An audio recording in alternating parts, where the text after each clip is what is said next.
Good afternoon. Welcome back to Marty's Tying Bench. Tonight I'm rebuilding my Chironomid box for the upcoming ice-off, spring, and daylight savings time, all of which I'm a big fan of.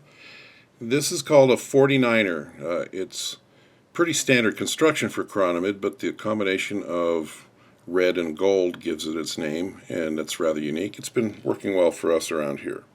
Not sure who to give credit for to this combination, but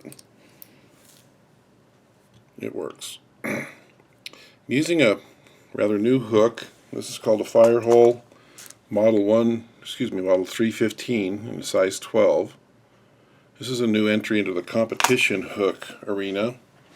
So it is barbless, and it's a nice heavy wire and a great shape for Chironomid, so I'm going to give it a try.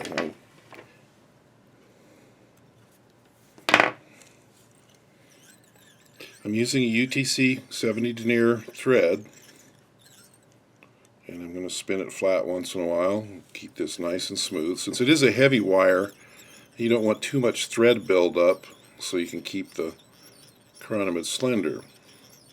That's why I'm using 70 denier instead of 140.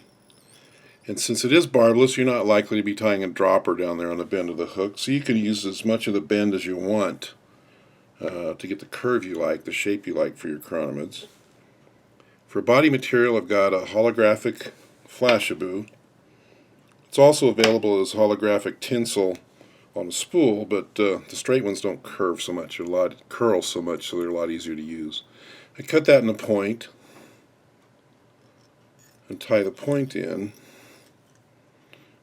Just a couple of firm wraps, and what that does is when I make my first wrap, it's going to be nice and neat, and I won't get a crease or a lump, or worse yet, the thread won't cut the tinsel.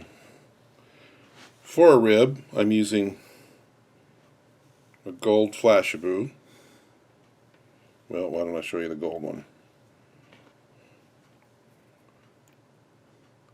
There we go. This is just original extra limp Flashabou, so it's kind of tender to use. It stretches easily, but it's nice and bright and it's the right thickness. You could also use wire here.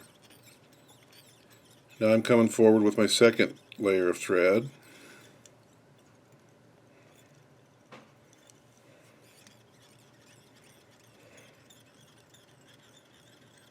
And I'm going to advance the thread about to where I'm going to start the thorax.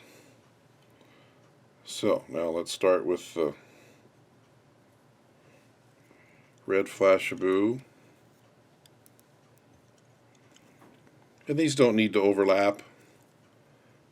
Just spread them out so that they cover most of the hook, the thread on the hook.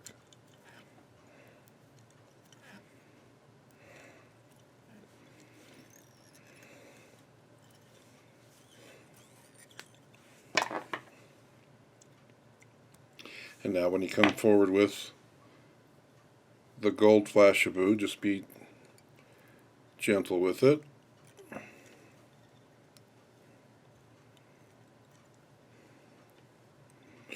And space them as evenly as your eyesight and dexterity will permit.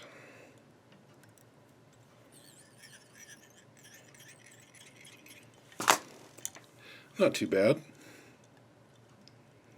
Alright, now I'm going to switch to black thread for the thorax.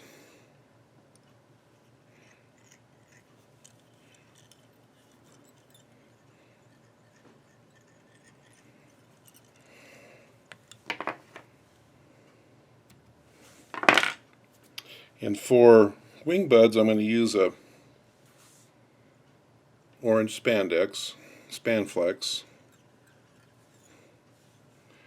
And I'm going to install that by just laying my thread right about in the middle of my strand and fold it over so that I can tie it along the bottom.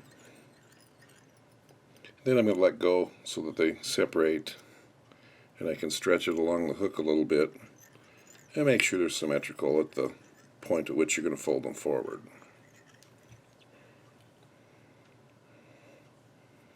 Pull them up just a little bit towards the center line, but still on the bottom.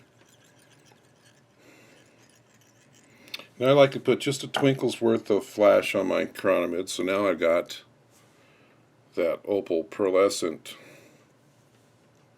flashaboo. And center that right on the top. Now I'm going for shape. I want this thorax to be bigger around than the abdomen. But since I'm going to put resin on to finish this, I don't need a whole lot of bulk here.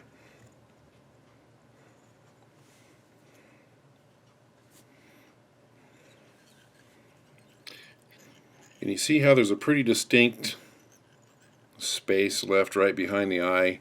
That's pretty important when you start folding these things over to tie them in. So preserve a little bit of space up there. Okay, I'm going to fold the flash over first to get it out of the way. Just a few strands to hold it, or a few wraps to hold it in place. Now I'm going to grab the spandex and just lift it right up over the eye of the hook. I'm stretching it just a little bit because I want to secure it very snugly. I'm going to reach up with the near side and do the same thing. So there you got some symmetry at the top, got some symmetry at the bottom, and the wing bud kind of comes from the belly side to the top side just like you like it. Now I'm going to stretch the spandex and get some wraps behind it so that I can cut it pretty close. I'm still going to have some stubs there. And we'll see. Maybe the whip finish will take care of those.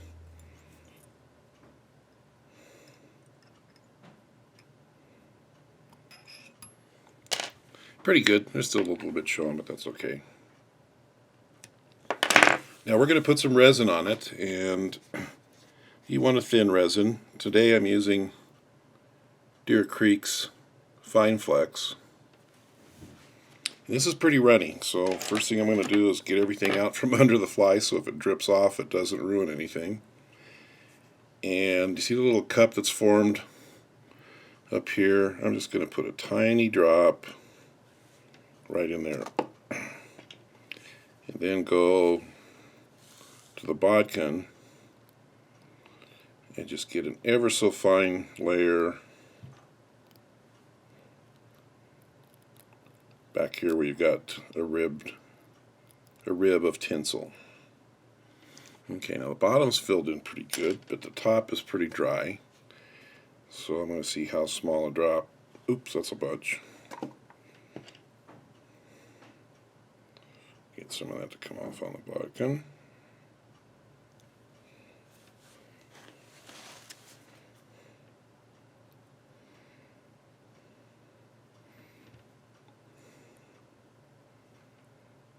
And just kind of shape it so it secures the wing buds and helps magnify that tiny bit of flash. Now if you get too much on the body, you want to hang it upside down like this, so everything will run down to the one spot where you can take it off. If you try and let it run from this side, it'll run two different directions and you'll end up with a real thin spot right here. We're in pretty good shape, so let's hit it with the lamp.